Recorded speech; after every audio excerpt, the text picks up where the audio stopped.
Guys, so I want to talk about how you dress up in the winter. So in the winter we have winter gear, so you have to change your wardrobe during winter, and you have what they call snow suits. This is not a snow suit, but this is an appropriate coat to wear for winter before it gets really cold.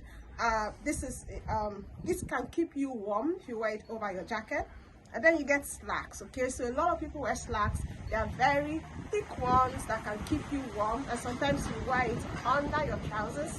Then you have to get snow boots. Now there are all kinds of snow boots. There are very thick ones, there are very comfy ones, there are very classy ones, but you need snow boots. And usually they have this fur that keeps your feet warm. And then you get socks. Now the socks that you get don't have to be cotton socks, but they have to be really thick so that your feet stays warm. Yeah, so whether the weather is -20 or -50, as long as you have the right gear, and then you have your hat, which keeps your head warm, because when it gets really cold your ears get cold.